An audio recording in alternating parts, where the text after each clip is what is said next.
Hello, Culture Matters podcast. We are back with another culture topic. If you follow me on Instagram, Jay Doran underscore the culture man, you're going to see consistent clips or videos, 1 minute, 2 minute, 3 minutes long on different topics around culture, business, life, etc. Why they're valuable, I think, is just to stop, think, maybe rethink some assumptions. It helps me to think about these topics as I go into the world working with founders and CEOs to help not only become clear on what the identity of the organization is, what the culture is, how to actually improve it, create those open feedback loops, make the company more successful, not just more successful from a profit standpoint, which is very important.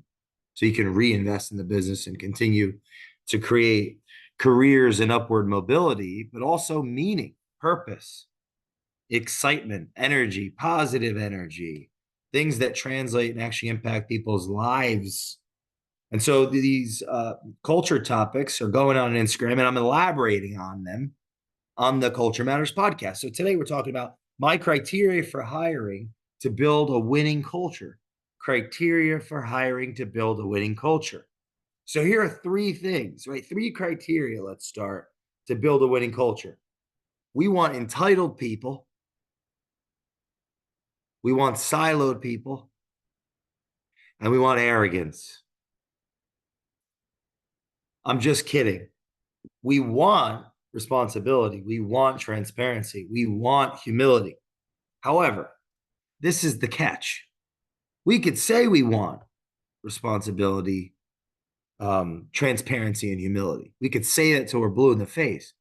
But what if our overemphasis and focus on that is actually a consequence of our own entitlement, our own lack of transparency or siloed nature, politicalization of an organization, our own arrogance?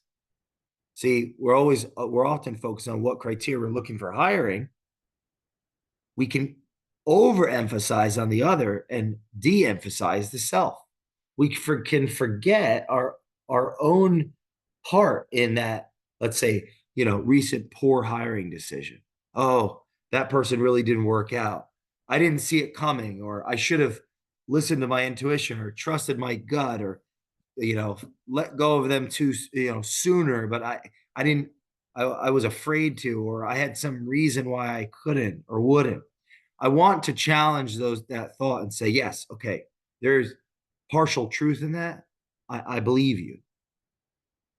That rationalization as a consequence of the actual happenstance of that could have a relationship with your own inversion of the value. So if you seek responsibility and transparency and humility, you may be less responsible than you think you are. You may be less transparent than you think you are. You may be less humble than you think you are.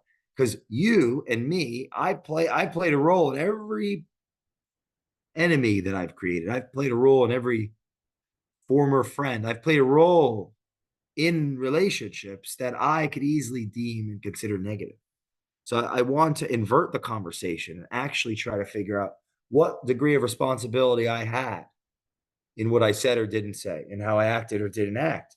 And when I'm looking for a criteria of hiring, let's start with Munger's quote: invert, always invert. So we're looking for arrogance. We're looking for siloed nature.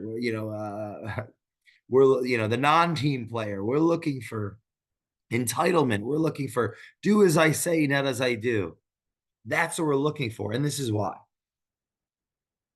we need to be thinking like this, or helpful to think like this, because if we look at the opposite, we could better recognize that those weaknesses in ourselves. Because if we overemphasize, oh, I want responsible people. What? So you can be entitled? Or so I can be entitled so that I actually have to do less? No, I wanted a responsible person because I'm so freaking responsible. We're going to get an exponential return on that responsibility. I don't want a responsible person that's going to come into my culture, and then within a few months or a few weeks, they're going to become entitled just like me, and I'm going to be blaming them all day long, but it's actually me that isn't sure what the heck I'm doing and why I'm doing it and how to do it. And I've just lost my passion for my business. So do as I say, not as I do. I'm looking for a criteria hiring. I'm looking for those that complement my innate, let's say, temperament and the innate skills that have been developed to a higher order from actual work, sacrifice, planning, vision, execution, getting things done. I'm in my strength zone, I'm in my core zone. I'm looking for complementary skills, complementary intellects, complementary experiences, complementary support. But I'm also looking for values that, of course, it's like common sense. Oh, of course I want responsibility. Of course I want humility. Of course I want transparency. But I'm going to get that proportional to how responsible, transparent, and humble I am. So when I'm looking for hiring criteria, I've got to make sure I match up with it. Now, how do I figure out if I match up with it? Well, it could be my therapist, my psychologist, my business partner, my spouse, my executive bench. Oh, they all think I'm great. Well, then why do all the surveys have to be anonymous? Well, because people are afraid to speak their mind. Well, why are they afraid to speak their mind? Well, because we can't handle the truth. You can't handle the truth. Who wants to speak their mind around somebody that can't handle the truth? And as a recovering, as a recovering liar, as a recovering, as a recovering weak, cowardly, inferior, entitled, siloed, arrogant prick, me, Jay Doran, the culture man, I can tell you that is a shitty culture. That is a lonely, dogmatic, alienating, insecure, uncomfortable, tyrannical place to work and be. Very sad. Now, is culture perfect? No, it's not perfect. If it was easy, I'd be already bored and onto something else with the culture thing. It's been 10 damn years been trying to learn this stuff. What is culture? Story, language, symbolism, mediums, heroes, meaning the individual's journey. All of our journeys as individuals. What is culture? I mean, there's open cultures, there's closed cultures, but there's everything in between. We know a closed culture, that's where it's just not there. We can feel it. And it can open and close in a second. Something happens of significance, some monumental shift, someone passes away. It's like the culture died. Open culture, we know what that's like. We can feel it in the air. It's intoxicating. Well, you got to be careful. The pendulum doesn't swing too far right, too far left, too far left, too far right, one way or the other way. It's feedback loops. It's interaction. It's ping pong. Bum, bum, bum, bum, bum, bum, bum, bum, bum. So my criteria for hiring to build a winning culture is entitlement. I'm looking for entitled people. I'm looking for silos. I'm looking for arrogance. Maybe if I see that, I'm not just going to hire the person because they're unbelievably talented and they're unbelievably impressive and I need them. I need them. I might have to make a value decision and just keep, it's funny. I don't, there's not enough pool. There's not enough people. There's no talent. Let me just take the lowest hanging fruit. I'm sorry, but I think there's a relationship between having to take the lowest hanging fruit and just not being engaged enough as a leader, not being like constructive values attract people. They get referred from the culture. If the culture is great, people want their friends to work with them. And it's multifaceted. What do you do? Why do you do it? How do you do it? How clear is that? Can the people explain that to others? Are they really enjoying it and they're bought in? And, if I was half the leader that I appear to be, I'd be doing something else, guys, gals, people. I'm a student just like you. So I'm working on my entitlement. I'm working on being less silent. I'm working on my arrogance. Man, I'm so insecure. I can't help myself. I'm becoming more responsible every day. It's very exciting. I can feel it. I can feel the procrastination come down. I can feel my education growing. both online and in the field and through books and working with our client partners, our customers. It's more than just customers, our client partners.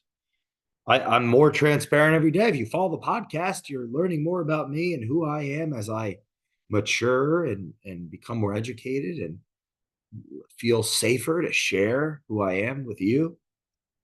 And I think that has a relationship to do with humility. It's hard to be humble. It's hard to be humble when I'm afraid and insecure and ashamed and alone and begging for somebody to care about who I am and what I have to say and that I'm valuable.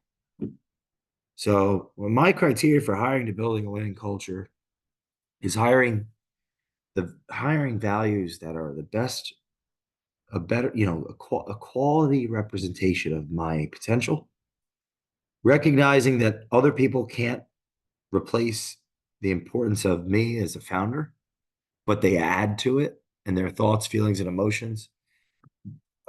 Their labor, it's an exponential value if I'm strong enough to work with them well.